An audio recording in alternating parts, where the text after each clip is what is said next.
একটি 50 লক্ষ টাকার টিকিট, যে টিকিটের জন্য 5 জন লোক খুন হয়ে যায় এবং একজন পতিতা যে তার রূপের মায়াতে ফাঁসিয়ে সেটা হলো হাতে নিতে চায়। তো এই টিকিটে থাকা 50 লক্ষ টাকা তাদের মধ্যে কিভাবে, এই নিয়ে আজকের ঘটনা। তো আজকে আমরা কথা বলতে চলেছি ভিকি জায়েদের ওয়েব ফিল্ম টিকিট নিয়ে। আর আপনারা যারা ভিকি জায়েদের কন্টেন্ট গুলো দেখে থাকেন তারা জানেন তার গল্পের মধ্যে কেমন টুইস্ট থাকে। আর আপনারা যদি এই ওয়েব ফিল্মটি সম্পূর্ণ দেখতে চান তাহলে চরকি অ্যাপস ডাউনলোড করে সেখান থেকে দেখে নিতে পারেন। তো চলুন শুরু করা যাক। তো ওয়েব ফিল্মটি শুরুতে আমরা শালিক নামে একটি ছেলেকে দৌড়াতে দেখি এবং তার পিছনে কেনা যেন কিছু লোক ধাওয়া করছিল। তো কেন তার পিছনে কিছু লোক ধাওয়া করছিল সেটা দেখানোর জন্য ফ্ল্যাশব্যাকে নিয়ে যাওয়া হয়। এখানে শালিক একজন লোকের সাথে ফোনে কথা বলছিল এবং এখান থেকে আমরা জানতে পারি যে শালিক পিপালি নামে একটি কোম্পানির সাথে কাজ করত, যেখানে সাধারণ মানুষকে কম টাকার মোটর সাইকেল, টিভি, ফ্রিজ দেওয়ার নাম করে লক্ষ লক্ষ টাকা মেরে দিয়ে পালিয়েছে। তো আমার এক বন্ধু ইবালি কোম্পানি থেকে একটি বাইক অর্ডার দিয়েছিল, কিন্তু মাদার টোস্ট কোম্পানিটি তার টাকাগুলো নিয়ে পালিয়েছিল। শুধু তার নয়, বাংলাদেশের বিভিন্ন স্থান থেকে তারা লক্ষ লক্ষ টাকা মেরে দিয়েছিল। এখানে ভিকি সেই ঘটনাটি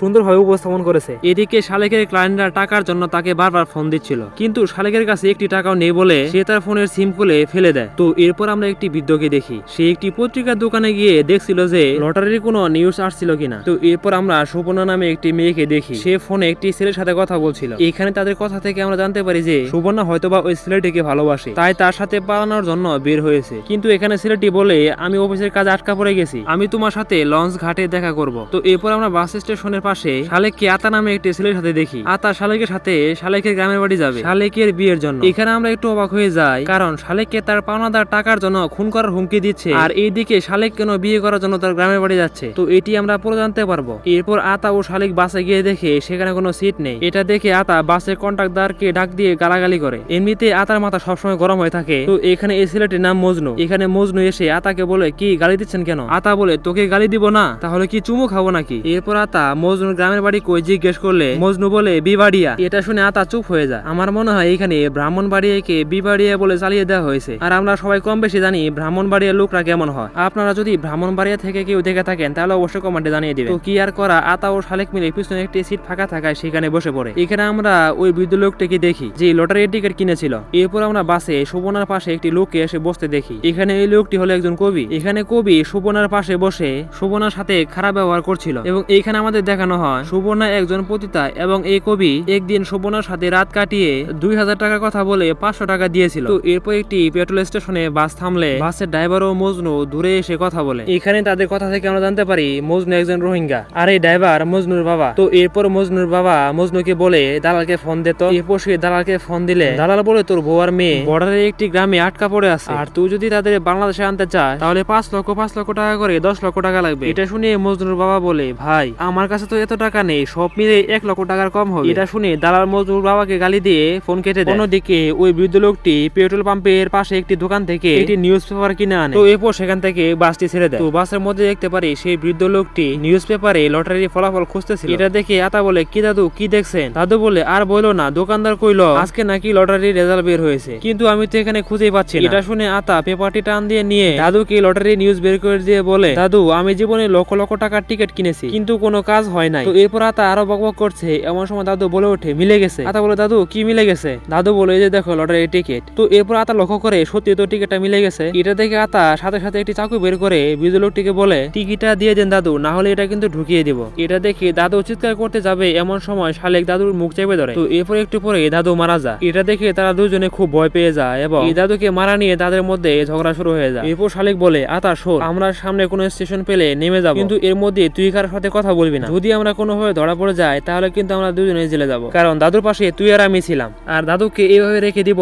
সবাই ভাববে দাদু ঘুমাচ্ছে। এটা শুনে আতা রাজি হয়ে যায়। এর কিছুক্ষণ পর আতা বলে, টাকাটা কিভাবে দিবে? শালেক বলে, চেকে দিবে মনে হয়। আরো বলে, তোর তো ব্যাংক অ্যাকাউন্ট নেই। আচ্ছা ঠিক আছে, যা, টাকাটা আমার ব্যাংকে নিয়ে তোকে 10 লক্ষ টাকা দিব, আর বাকিটা আমার। আতা বলে, কি বললি? দুজনে একসাথে কাজ করলাম আর তুই আমাকে 10 লক্ষ টাকা দিবি মানে? শোন, 50 লক্ষ টাকার মধ্যে তুই নিবি 25, আমি নেবো 25, দুজনের সমান সমান ভাগ হবে। শালেক বলে, কিন্তু খুন তো আমি করেছি। আতা বলে, কিন্তু যদি ধরা পড়ে যায় তাহলে তো আমি ফেসে যাব। এটা শুনে শালেক বলে, আচ্ছা তুই যদি মানস তুইও খুন করেছিস দাদুকে, তাহলে তোকে 20 দেবো আর বাকি 30 আমার। এটা শুনে আতার বেশি কথা না বলে চুপ হয়ে যায়। এরপর শালেক লক্ষ্য করে বাসে ওঠার পর থেকে সুবর্ণাকে কবিটি নানা রকম ভাবে সিডিউস করার চেষ্টা করছে এবং সুবর্ণা বারবার বিরক্ত হচ্ছে। এটা দেখে শালেক কবির কাছে গিয়ে ঠাস করে একটি চড় মেরে দেয় এবং কবিকে সবার সামনে অপমান করে সামনে সিটে বসিয়ে দেয়। এই কিছুক্ষণ পর বাসে থাকা একটি হুজুরের ছেলে প্রসাবের জন্য কান্নাকাটি করতে থাকে। এটা দেখে আতা বলে, ওই বাসটি থামা, দেখছিস না বাচ্চাটি কান্না করছে? যদি বেশিক্ষণ সে যদি চেপে ধরে থাকে তাহলে কিন্তু ট্যাঙ্কি ফেটে যাবে। তো এটা শুনে মজনু একটি ফাঁকা জায়গায় গাড়ি থামায় এবং সবার উদ্দেশ্যে বলে যারা যারা প্রস্তাব করবেন তারা এখনই করে নেন, পরে কিন্তু আর গাড়ি থামাবো না। এটা শুনে আতা শালিককে বলে চল আমরা এখানে নেমে যাই। শালিক বলে আরে গাদরা বাচ্চা এটা কি স্টেশন নাকি, এইখানে যদি আমরা নেমে যাই তাহলে আমাদের সবাই সন্দেহ করবে। এটা বলে শালিক আতাকে বলে তুই থাক আমি একটু প্রস্রাব করে আসি। তো শালিক প্রস্রাব করছিল এমন সময় শালিকের বাবা ফোন দেয় এবং শালিককে বলে তুই কই আসিস,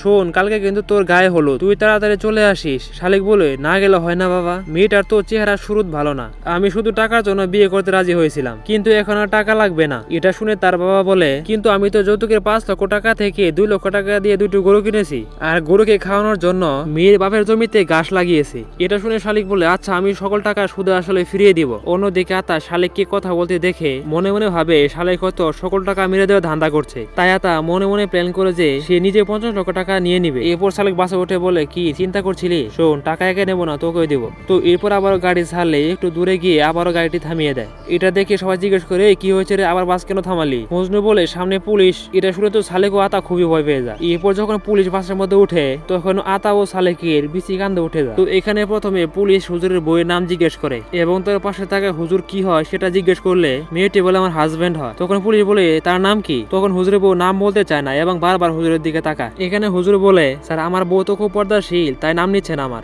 এমন কথা আমাদের দেশে প্রচলিত আছে, নিজের স্বামীর নাম নাকি মুখে নিতে হয় না। তো এরপর পুলিশ পিছনে গিয়ে শালিককে প্রশ্ন করে কে এটা? শালিক বলে স্যার দাদু হয়, শরীরটা একটু খারাপ তো তাই ঘুমিয়ে আছে। তো তার কথা বলছে এমন সময় একটি লোক সেই বাসে জানালা দিয়ে ফাল দিয়ে দৌড়াতে থাকে। এটা দেখে পুলিশ ওই লোকটাকে ধাওয়া করলে হঠাৎ রাস্তার মধ্যে একটি গাড়ি এসে তাকে চাপা দিয়ে দেয়। এরপর পুলিশ বাসে এসে মঞ্জুকে বলে লোকটার নাম বোম মোস্তাক, সেই বাসে করে বোম নিয়ে যাচ্ছিল। এরপর মজনুকে বলে কিরে ও কি কোনো ব্যাগ নিয়ে আসছে নাকি? মজনু বলে হুম স্যার ওই যে দেখেন। এরপর পুলিশ ব্যাগ চেক করলে কিছু পায় না। এরপর সেখান থেকে পুলিশ চলে যায়। এরপর আমাদের ফ্ল্যাশব্যাকে দেখানো হয় ওই লোকটি পালিয়ে যাওয়ার সময় সেই টাইম বোম একজনের সিটের নিচে রেখে গেছে কিন্তু এটা আর কেউ জানতে পারে না। তো এরপর বাস যখন লঞ্চ ঘাটে এসে পৌঁছায় তখন সুবর্ণা বাস থেকে নেমে আবার ওই ছেলেটিকে ফোন দেয় কিন্তু ওই ছেলেটি আবার বলে আমার পেট খারাপ আমি যেতে পারবো না, তুমি একটি হোটেল নিয়ে উঠে পড়ো। অন্যদিকে আতা বাসের মধ্যে আবার শালিককে বারবার বলে আমি কেন বিষ দেও, আমিও তো রিস্ক নিয়েছি। তো এটা নিয়ে তারা তর্ক করছে এমন সময় সেখানে মজনু এসে বলে কি ভাই দাদু তো মনে অনেক সুখ, বাসের মধ্যে এত কিছু হয়ে গেল কিন্তু দাদু তো ঘুমিয়ে ভাঙছে না।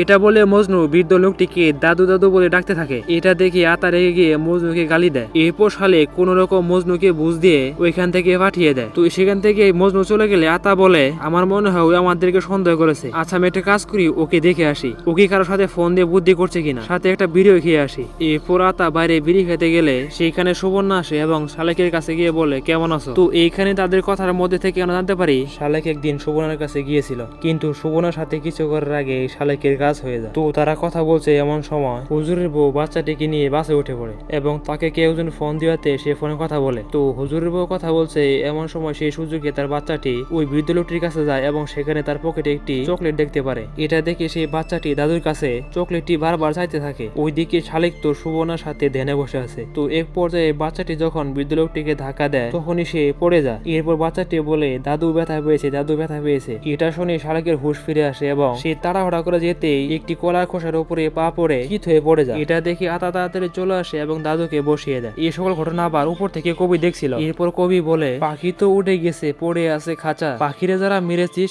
এবার নিজেকে বাঁচা। এরপর দেখি বাস লঞ্চে তুলে অন্য ঘাটে পার করছে আর এইখানে শালিককে কবি বলে কিরে দাদুকে মারছিস কেন? শালিক বলে ভাই আমরা তো মারি নাই, কখন যে দাদু ঘুমের মধ্যে স্ট্রোক করছে তাও তো জানি না। এটা শুনে কবি বলে মাদার টোস্ট, তোরা দাদুকে কি কারণে মারছিস সেটা আমি ভালো করেই জানি। তো এরপর আমাদের পেট্রোল পাম্পে দাদু যে পেপার কিনেছিল সেই ঘটনাটি দেখানো হয়। তো দাদু পেপার কিনে দোকানদারকে 500 টাকা একটা নোট দিলে দোকানদার সেটার খুচরা দিতে পারে না। এমন সময় সেখানে কবি সিগারেট কিনতে আসলে দাদুকে দেখে জিজ্ঞেস করে দাদু কোনো সমস্যা? দাদু বলে একটা পেপার কিনছি কিন্তু দোকানদার ভাঙতি দিতে পারছে না। কবি বলে এত রাতে পেপার দিয়ে কি করবেন দাদু? দাদু বলে লটারির ফলাফল বের হয়েছে তাই ভাবছি বাসে বসে মিলাবো, তোমার কাছে আছে নাকি 10টা টাকা? কবি বলে দিব, তবে যদি আপনি পুরস্কারটা পান তাহলে আমাকে কি দিবেন? দাদু বলে যদি আমি ফার্স্ট পুরস্কারটা পাই তাহলে তোমাকে 10,000 টাকা দিব। এরপর সিন বর্তমানে আসলে এখানে শালিক বলে আপনার কথা ঠিক আছে, তবে সে যখন একসাথে এতগুলো টাকা পায় সেই খুশিতে হার্ট অ্যাটাক করে। যেহেতু আমরা দাদুর পাশে বসেছিলাম তাই কিছু বলতে পারছি না কারণ সবাই তো আমাদেরকে সন্দেহ করবে। এটা শুনে কবি বলে আচ্ছা ঠিক আছে তাহলে আমি সবাইকে জানিয়ে দেই। এটা বলে চলে যাবে তখনই শালিক বলে 10 লক্ষ টাকা দিব। কবি ফিরে এসে বলে কত পাইছস? শালিক বলে 50 লাখ। এটা শুনে কবি বলে আচ্ছা তাহলে 30 লাখ আমার আর 20 লাখ তোদের দুইজনের। শালিক বলে আমরা এত কষ্ট করলাম আর আমরা 20 নিব। এটা শুনে কবি শালিককে একটা চড় মেরে দেয়। এরপর শালিককে বলে টিকিটটা দে না হলে কিন্তু সবাইকে জানিয়ে দিব। এটা শুনে শালিক টিকিটি দিয়ে চলে যাবে এমন সময় কবি শালিককে ডাক দিয়ে আবার একটি চর মেরে দেয়। চর মেরে বলে এই চরটা ওই বাসের মধ্যে চর। তো এই ঘটনা আবার আত ও সুবর্ণা দেখছিল। তো এরপর সুবর্ণা কবির কাছে গিয়ে বলে আপনার শালিকের সাথে কি হয়েছে? কবি বলে ও হিরো সাজতে আসছিল, তাই ওকে জিরো বানিয়ে দিয়েছি। আর বাসের মধ্যে ও আমার বিচি খুলে নিতে চেয়েছিল, কিন্তু এখন আমি ওর বিচি কান্দে তুলে দিয়েছি। আর ও তো একটা ফকিনীর বাচ্চা, তাই ওকে একটা চাকরি দিলাম। এটা শুনে সুবর্ণা বলি এত টাকা পাইলেন কই? কবি টিকিটটা বের করে দিয়ে বলে এই যে দেখো আমার কাছে এখন কত টাকা। আরো বলে তোমাকে 1 বছরের জন্য কিনে নিতে চাই। তো এটা শুনে সুবর্ণা সেখান থেকে চলে যায়। এরপর আতা ও শালিকের সাথে কবিকে মারার প্ল্যান করে। এটা শুনে শালিক সুবর্ণার সাথে যেতে চাইলে সুবর্ণা বলে আপনি তো চশমা ছাড়া চোখে দেখেন না, যদি ওকে মারতে গিয়ে আপনার চশমা পড়ে যায় তাহলে তো বিপদে পড়ে যাব। এরপর সুবর্ণা আতাকে সাথে নিয়ে কবিকে মারতে চলে যায়। অন্যদিকে আমাদের মজনু ও মজনুর বাবাকে দেখানো হয়। এখানে মজনু তার বাবাকে বলে বাবা বাসের মধ্যে বুড়া লোকটা মরার মতো ঘুমাইতেছে, আমি শিওর এখানে কোনো ঘাবলা আছে। এটা শুনে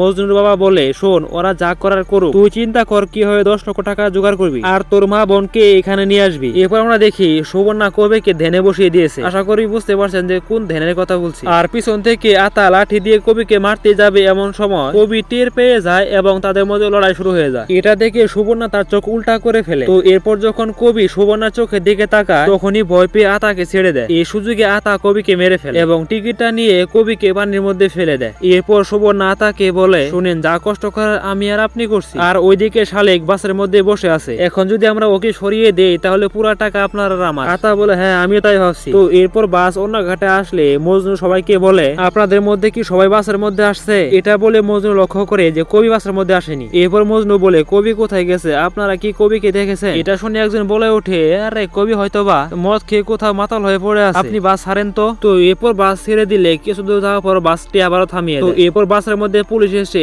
মজনুকে একটা চর মেরে বলে কিরে বাসের মধ্যে থাকা তো একটি লোক উঠেনি, তুই কেন বাস ছেড়ে দিলি? মজনু বলে স্যার সবাই আমারে জোর করতেছিল বাস ছাড়ার জন্য, তাই ছেড়ে দিয়েছি। পুলিশ বলে কে বলছে? এখানে মজনু প্রথমে হুজুরকে দেখিয়ে দেয়। এরপর পুলিশ হুজুরকে জিজ্ঞেস করার পর মজনু আবারও আতা ও শালিককে দেখিয়ে দেয়। এরপর পুলিশ পিছনে সিটে গিয়ে বলে এই তোরা মারছিস কেন? আতা বলে কি কোন স্যার কাকে গিয়ে মারছে? এরপর পুলিশ বৃদ্ধ লোকটিকে দেখে বলে এই বুড়াটা কে রে? শালিক বলে চিনি না স্যার, অসুস্থ তো তাই ঘুমিয়ে আছে। এটা শুনে পুলিশ বৃদ্ধ লোকটিকে ধাক্কা দিলে বৃদ্ধ লোকটি শালিকের কোলের মধ্যে পড়ে যায়। এটা দেখে পুলিশ বলে একে মারছে কে? এমন সময় দাদু হুট করে জেগে গিয়ে পুলিশকে বলে এ আমাকে মেরে ফেলতে চাইছে। এটা বলেই শালিকের গলা চাপ দিয়ে ধরে। এমন সময় শালিকের ঘুম ভেঙে যায়, তার মানে শালিক এটা স্বপ্ন দেখছিল। তো এরপর মজনু এসে আবারও দাদুকে ডাকলে আতা বলে এ ডাকলি কেন? মজনু বলে দাদু তো ফুলতলি নামবে বলছে। শালিক বলে দাদু নামবে না, দাদু সাতকানিয়া নাম। মজনু বলে তাহলে ভাড়াকে দিবে। এটা শুনে শালিক 100 টাকা বের করে দিয়ে বলে তুমি এখন যাও। তো এর কিছুক্ষণ পর বাসটি আবারও থামিয়ে মজনু বলে চাকার হাওয়া কমে গেছে সবাই নামেন। তো এরপর সবাই নামলে সাথে আতা ও পেশাব করতে বাইরে যায়। এই সুযোগে সুবর্ণা শালিককে বলে সে তোমাকে মেরে ফেলবে এবং আমরা টাকা ভাগ করে নিব। শালিক বলে আমি বুঝতে পারছিলাম আতা মনে মনে এটাই ভাবছে। সুবর্ণা বলে তাহলে তুমি এক কাজ করো, আতাকে সিস্টেমে সরিয়ে দাও আর তুমি আর আমি টাকাটা ভাগ করে নিবনি। শালিক বলে এত হেল্প করার কারণ কি? সুবর্ণা বলে ভালোবাসা। শালিক বলে শুধু ভালোবাসা নাকি টাকাও? সুবর্ণা বলে টাকা ভালোবাসা দুইটাই। মানে এইখানে সুবর্ণা দুজনকে পাম দিয়ে টাকার ভাগিদার কমানোর চেষ্টা করছে। তো এরপর শালিক আতাকে মারতে বাইরে গেলে শালিক হুজুট খায় এবং চশমাটা মাটিতে পড়ে যায়। এটা দেখে আতা শালিককে চশমাটা পরিয়ে দিয়ে বলে কানা চোদা ভাবছিস টাকাটা নিয়ে পালিয়ে যাব? এমন সময় শালিক হুট করে একটি ইট দিয়ে আতার মাথায় আঘাত করে আতাকে মেরে ফেলে। অন্যদিকে বাসের মধ্যে মজনু এসে সবাইকে বলে চাকা ঠিক হয়ে গেছে, এখন বাসটি ছেড়ে দিব। সুবর্ণা বলে একটু পরে আরেকজন উঠতে বাকি আছে। মজনু বলে আপনি ওদের দুজনের কথা বলছেন, ওরা মনে হয় নেমে গেছে আর আপনার ওদের জন্য তো মায় কোন, আপনি চুপ করে বসে থাকেন। অন্যদিকে দেখা যায় শালিক আতাকে মেরে সেখান থেকে চলে যাবে, তখনই সে লক্ষ্য করে তার ফোনটি নেই। এটা দেখে শালিক দৌড়িয়ে কোন রকম বাসে ওঠে। তো এরপর শালিক বাসে গিয়ে ফোনটা খুঁজলে সুবর্ণা শালিকের ফোনটা বের করে দিয়ে বলে তুমি যখন তাড়াহুড়া করে নামছিলা তখনই ফোনটা পড়ে গেছে। তো এরপর আমরা দেখি শালিক দাদুকে বলে দাদু দুনিয়ার সকল মেয়ে খারাপ, তবে যারা দেখতে আরো বেশি সুন্দর সহজ সরল তারা আরো বেশি খারাপ। আর ওই শালি আমার কাছ থেকে ফোনটা কখন নিল? মানে এইখানে শালিক মরা লাশের সাথে কথা বলছিল। তো এরপর আবারও মজনু এসে বৃদ্ধ লোকটিকে দাদু দাদু করে ডাকলে শালিক বলে ওই দাদুকে ডাকছে কেন আবার? মজনু বলে আমরা তো সাতকানি এসে বসছি। এটা শুনে শালিক বলে দাদু আরবপুর নামবে। এটা বলে শালিক আরবপুরের ভাড়া বের করে দিলে মজনু হুট করে দাদুর মুখে পানি ছুড়ে মারে, কিন্তু দাদু তাও ঘুম থেকে ওঠে না। এটা দেখে মজনু বুঝে যায়। তো এরপরে সিনে দেখি মজনু সাতকানি আর সকল যাত্রীকে নামিয়ে দেয়। এরপর শালিকের পাশে এসে বলে আল্লাহ গো 50 লাখ। শালিক বলে 50 লাখ কিন্তু 3 ভাগ। মজনু বলে 3 ভাগ কেন? শালিক বলে আমি, তুমি আর ওই যে ওই মেয়েটি। মজনু বলে ওই মেয়েটিকে আপনার কোনো কিছু হয়? শালিক বলে না তেমন কিছু না, কিন্তু সে তো সকল ঘটনা জানে, যদি পুলিশকে কিছু বলে দেয়। এটা শুনে মজনু বলে ওর ব্যবস্থা আমি করছি। শালিক বলে তাহলে তো খুব ভালোই হয়, তুমি 25 আর আমি 25। তো এরপর এই ঘটনাগুলো মজনু তার বাবাকে খুলে বলে। তো এরপর বাস আরেকটু দূরে যেতেই মজনুর বাপ বাস থামিয়ে দিয়ে বলে সবাই নামেন, ইঞ্জিনের সমস্যা হয়েছে। এটা শুনে হুজুর বলে কিন্তু আমরা তো আরবপুর নামবো। মজনুর বাবা বলে কিন্তু আমরা এখন আরবপুর যেতে পারবো না, বাস ঠিক করতে কতক্ষণ লাগবো তাও আমরা জানি না। তো এটা শুনে হুজুর নেমে যায়। তো এরপর দেখি বাসের মধ্যে আর তেমন কেউ নেই, শুধু মজনুর বাবা, মজনু, শালিক ও সুবর্ণা আছে। এরপর সেখান থেকে সিন কাটে হঠাৎ আতাকে দেখানো হয়। এখানে আমরা দেখতে পারি আতা মারা যায়নি, আতা বেঁচে আছে, কিন্তু আতাকে প্রশ্ন করলে আতা কোনো উত্তর দিতে পারে না। এটা দেখে ডাক্তার বলে আমার মনে হয় এর স্মৃতি চলে গেছে। পুলিশ বলে এটা কি বাংলা সিনেমা নাকি যে হালকা টোকা লাগলে স্মৃতি হারিয়ে যাবে? ডাক্তার বলে বাংলা সিনেমায় অনেক ভুলভাল দেখানো হলেও সবকিছু কিন্তু ভুল দেখায় না। তো এরপর দেখি মজনুর বাবা শালিককে এসে বলে টিকেটটা দে। এটা শুনে পাশ থেকে সুবর্ণা বলে ওঠে টাকা তো দিব। মজনুর বাবা বলে কোনো দেওয়া দেই নাই, সব টাকা আমার। তো এরপর সুবর্ণা বলে শালিক টিকিটটা দিবা না, এই টিকিটের জন্য আমিও মানুষ খুন করছি। এটা শুনে মজনুর বাবা সুবর্ণাকে বলে আমি চাইলে তোকে এখানে খেয়ে ফেলতে পারি। এরপর মজনুর বাবা সুবর্ণাকে মেরে বাস থেকে নামিয়ে দেয়। এটা দেখে শালিক মজনুর বাবাকে বলে থ্যাংক ইউ ভাই, এখন সকল টাকা আপনার আর আমার। কিন্তু মজনু আর তার বাবা শালিককে মেরেও বাস থেকে নামিয়ে দেয়। তো এরপর শালিক আর সুবর্ণা বাইরে দাঁড়িয়ে আছে। এমন সময় সুবর্ণা বলে আমার সওদাগর আমাকে সাহায্য করলে এই টাকা কেউ নিতে পারবে না। অন্যদিকে বাসের মধ্যে দেখি হুট করে দাদুর জ্ঞান ফিরে আসে, তার মানে সত্যি সত্যি